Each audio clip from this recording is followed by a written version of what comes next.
43. Ravindra dengan otomatis melihat Isabel sekali. Dia melihat tubuh Isabel yang membeku, wajahnya pucat dan menggigit keras bibirnya sendiri. Air matanya juga tidak bisa dikendalikan lagi. Seketika mengalir keluar. Hadiah, kelihatannya malam itu adalah jebakanmu. Tubuh Isabel terus bergetar. Pandangan yang keluar dari matanya penuh dengan ketidakpercayaan dan keputusasaan.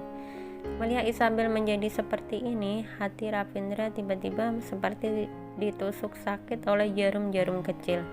Matilah. Mengapa semua ini bisa berubah menjadi seperti ini? Ravindra, lihat aku. Kamu tidak boleh menikah dengan sebuah hadiah. Akulah yang cocok untuk menikah denganmu. Jennifer tidak henti-hentinya mengulangi perkataan itu. Sekarang aku sudah kembali. Kita balikan lagi ya. Kamu cerai dengannya. Kita menikah. Aku juga bisa melahirkan anak untukmu. Kamu ingin berapa? Aku juga bisa lahirkan. Isabel pelan-pelan berjalan keluar dari belakang Ravindra. Dengan tidak percaya berdiri di depan Jennifer. Dengan suara yang bergetar, menanya sekali lagi, Jennifer, katakan padaku, mengapa? Mengapa kamu harus berbuat begitu? Bukankah kita sahabat dari kecil? Bukankah kita sahabat yang saling melindungi dan mendukung dari kecil? Mengapa kamu harus menjebakku? Jennifer memutar kepala, melihat Isabel. Pandangan benci juga tidak bisa ditutupin dari matanya. Sewaktu pandangan Jennifer jatuh di leher Isabel yang sedang memakai kalung yang zincin, seketika dia juga menggila. Ini adalah kalung yang diimpi-impikannya. Bagaimana mungkin bisa berada di leher Isabel? Kalung yang begitu lama sudah didambakannya. Mengapa? Mengapa semua yang dia sukai selalu direbut oleh Isabel? Mengapa? Kamu berani-beraninya menanyakanku mengapa? Jennifer sambil menahan emosinya, sambil menjerit kepada Isabel. Selama bertahun-tahun aku sudah cukup dengan semua ini. Aku sudah muak dengan pandangan kasihan yang selalu kamu berikan padaku. Pandangan kasihan? Tidak ada, aku tidak pernah melakukannya. Isabel tidak henti-hentinya menggelengkan kepala.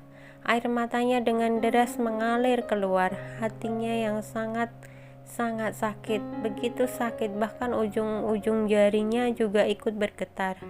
Isabel, bukannya kamu hanya mempunyai kartu perawan? Hanya dengan begitu kamu sudah bisa begitu sombong. Jennifer dengan pandangan kejam melihat Isabel. Tetapi bagaimana kalau begitu? Sekarang bukankah kamu sudah kehilangan semuanya? Jennifer, peristiwa yang terjadi sewaktu dulu, aku meminta maaf padamu. Tetapi aku tidak pernah menggunakan pandangan kasihan untuk melihatmu. Aku selalu menganggapmu sebagai sahabatku. Semua hal, semua emosi yang aku rasakan juga aku ceritakan padamu. Isabel dengan bergetar berkata, aku kira semua orang di dunia ini akan meninggalkanku kecuali kamu. Cukup, jangan katakan lagi. Isabel, kamu tidak merasa jijik. Aku sudah merasa jijik. Perempuan seperti kamu sudah ditakdirkan untuk ditinggalkan oleh semua orang. Dari waktu kamu lahir, kamu sudah ditinggalkan oleh orang tuamu. Walaupun kamu dipungut oleh orang lain, tetapi akhirnya kamu juga dibuang oleh keluarga Kosasih. Dulu, sewaktu Andika mengatakan dia mencintaimu, akhirnya juga meninggalkanmu karena uang. Sekarang akan ada semakin banyak orang yang meninggalkanmu karena kamu membuat orang membencimu. Jennifer dengan menggila menjeritkan kata-katanya. Beberapa kali ingin memukul Isabel, juga ditahan oleh Ravindra. Ravindra melihat perempuan kecil yang kasihan itu, hatinya juga ikut merasa kesakitan. Baguslah, karena hari ini sudah terjadi, maka semua ini juga lebih baik dijelaskan dengan sedetil mungkin. Setelah Isabel mendengarkan perkataan kejam Jennifer, tubuhnya seketika juga melemas. Dengan cepat dia memapah meja, lalu baru bisa membuat tidak jatuh. Rambut yang berantakan, bekas air mata di wajah. Isabel tahu penampilannya sekarang pasti sangat menyedihkan. Walaupun dia pernah ditinggalkan oleh Andika, tetapi dia tidak pernah sesedih ini. Kelihatannya hari ini dirinya sendiri tidak bisa menyelesaikan pekerjaan yang telah diberikan oleh Raffi. Apa gunanya lagi berdiri di sini? Isabel memapah meja dan berjalan ke arah luar. Di saat itu dia hanya ingin meninggalkan tempat ini, meninggalkan tempat yang menakutkan ini. Isabel, jangan berpura-pura lagi. Sekarang dalam hatimu pasti sangat senang. Kan, kamu hanyalah kehilangan kartu perawanmu saja, tetapi kamu membalasnya dengan merenggut priaku, mengandung anaknya, dan menjadi istrinya. Isabel, kamu balikan pacarku kepadaku. Jennifer yang berdiri di belakangnya juga menjeritnya. Hubungan dan hutangnya yang begitu lama sekarang kita sudah bersih. Isabel hanya merasa pandangan di depannya semakin kabur. Dia hanya bisa menggunakan perasaannya untuk berjalan keluar. Tetapi sewaktu dia berdiri di area perkantoran yang cantik, dia pun kebingungan. Dia bisa pergi kemana? Dia masih bisa pergi kemana? Dunia ini begitu besar, tetapi tidak ada satu tempat yang bisa menampungnya. Bahkan tempat untuk menangis juga sangat sedikit. Isabel dengan goyah berjalan masuk ke kamar mandi dan mengunci dirinya dari dalam.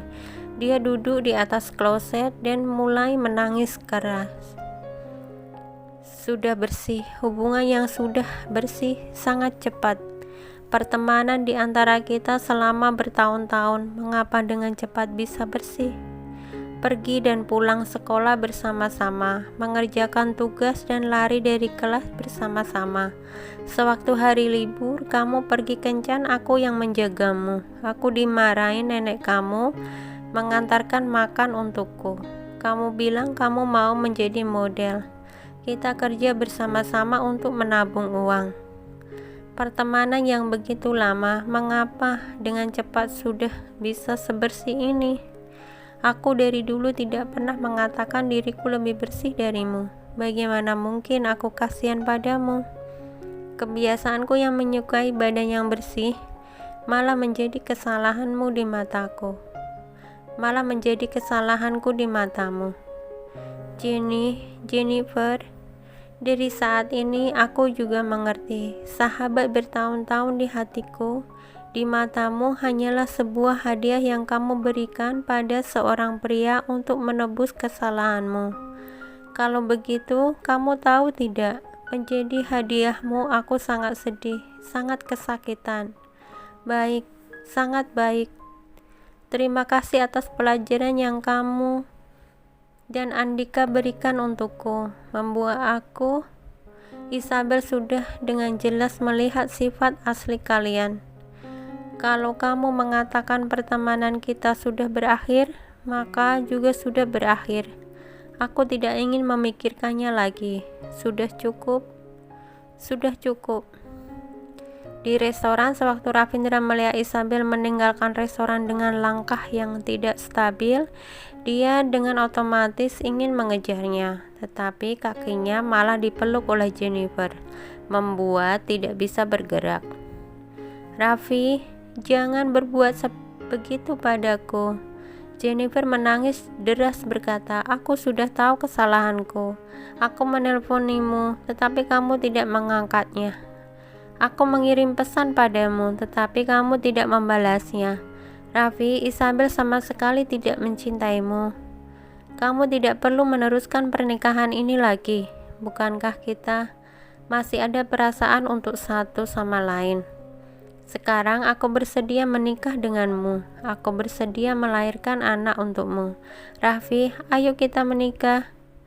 Ravindra menundukkan kepala melihat wajah Jennifer. Hatinya juga merasa jijik. Perempuan ini benar-benar tidak tahu berterima kasih. Dikasih harga diri dia tidak mau, sok pintar. Dina, di saat kamu mendorong Isabel ke kasurku, hubungan di antara kita sudah berakhir. Aku, Ravindra, tidak akan dijebak oleh perempuan sepertimu. Keluar! Ravindra mengangkat kakinya dan menendang Jennifer ke samping. Ravindra mengangkat kaki dan ingin mengejar Isabel. Tetapi, tiba-tiba Jennifer menjerit dengan suara keras. Ravindra, kamu jangan memaksaku. Ravindra menghentikan langkah kakinya, kemudian mengangkat kepalanya. Oh, apa yang akan kamu lakukan? Suara tajam Jennifer terus mengisi seluruh restoran ini. Bukankah kali ini kita Dara Finance Group sangat mementingkan kerjasama dengan perusahaan Korea? Kejadian tadi, Presiden dan Nyonya perusahaan Korea pasti sudah melihatnya dengan jelas. Kalau aku tidak menjelaskan semua ini kepada mereka, takutnya kerjasama kali ini juga tidak akan berhasil. Kelihatannya dia memang menggunakan cara ini. Benar-benar sok pintar. Jennifer tidak melihat ekspresi tertawa dingin dari wajah Ravindra. Dia juga terus berkata, asalkan aku tidak menjelaskannya, maka Isabel hanyalah perempuan murahan yang tidak tahu malu yang menggoda pria sahabatnya. Menurutmu, apakah perusahaan Korea masih ingin bekerja sama denganmu? Kamu mengancamku. Ravindra tetap membelah kakinya. Ujung matanya keluar aura dingin yang mengerikan. Tidak, aku hanya terlalu mencintaimu. Jennifer perlahan-lahan berjalan maju ke depan. Dia memeluk pinggang Ravindra dari belakang dengan tamak menghirup seluruh aroma tubuh Ravindra. Aroma ini belum cukup dihirupnya. Ini baru termasuk pria. Ini adalah pria yang diinginkan oleh dirinya Jennifer. Hanya pria seperti ini yang cocok dengannya. Jadi kamu menggunakan cara ini untuk mencintaiku? Ravindra mengulurkan tangan untuk melepas tangan Jennifer yang ada di pinggangnya, mendorongnya dengan kuat ke belakang. Sangat disayangkan, Tuan tidak butuh. Jennifer masih ingin memeluknya, tetapi Ravindra sudah berjalan dengan langkah besar untuk meninggalkan tempat ini. Nando, adegan tadi sudah direkam olehmu. Ravindra mengulurkan tangan ke arah pintu belakang. Kemudian Nando juga memberikannya tisu basah. Setelah menunggu dia mengelap bersih seluruh tangannya, Nando juga memberikan telepon kepadanya. Ravindra melihat video yang direkam melalui telepon. Mulutnya membentuk senyum dingin. Bagus, cetak ke CD. Ravindra mengembalikan teleponnya ke Nando, berputar dan berjalan meninggalkan tempat ini. Baik, Direktur. Nando dengan serius menjawabnya. Nyonya ada di kamar mandi. Mata Ravindra terang seketika, kemudian dengan cepat berbalik badan dan berjalan ke arah kamar mandi. Jennifer tidak kepikiran masalah ini akan berubah dengan begitu cepat. Dia mengejarnya dengan langkah besar, tetapi malah dihentikan oleh Nando. Kemudian security juga bermunculan dari belakang Nando, menutup mulut Jennifer yang terus menjerit dan menariknya keluar dari sini. Nando melihat Jennifer dengan kasihan ditarik keluar. Ia pun mendesah ringan. Direktur itu siapa? Bagaimana mungkin dia bisa dijebak oleh perempuan seperti kamu? Hanya saja hari ini dikacaukan oleh Jennifer. Takutnya masalah dengan perusahaan Korea juga tidak bisa berjalan dengan lancar. Direktur, saat ini juga bergantung pada kemampuanmu. Isabel mengurung dirinya di kamar mandi yang kecil ini. Dia mengeluarkan semua emosi tentang pertemanan yang sudah begitu lama. Dia mengulurkan tangan untuk menekan bagian jantungnya. Di sana sangat-sangat sakit. Dia dengan tidak ada tenaga bersandar ke dinding. Tiba-tiba Isabel mengingat pengkhianatan dari Andika. Tetapi masalah itu termasuk tidak sakit kalau dibanding dengan pengkhianatan dari Jennifer. Kesakitan yang diberikan oleh Andika, walaupun dia merasa sakit, tetapi berbeda dengan keputusasaan yang dia rasakan oleh masalah Jennifer. Walaupun Andika dengan kejam sudah menghancurkan cinta pertamanya, tetapi saat itu dia masih mempunyai harga diri. Tetapi Jennifer, dia menghancurkan harga dirinya yang tersisa sedikit di dunia ini, dengan kejam menginjaknya di bawah kakinya. Hadiah, haha. Sebenarnya pertemanan mereka yang sudah bertahun-tahun akhirnya hanyalah menjadi sebuah hadiah untuk seorang pria. Sebenarnya harga dirinya hanyalah sebuah hadiah murahan. Tiba-tiba ada suara dobrakan pintu yang terdengar dari luar. Isabel, sekarang juga kamu keluar. Ravindra, mengapa dia bisa ada di sini?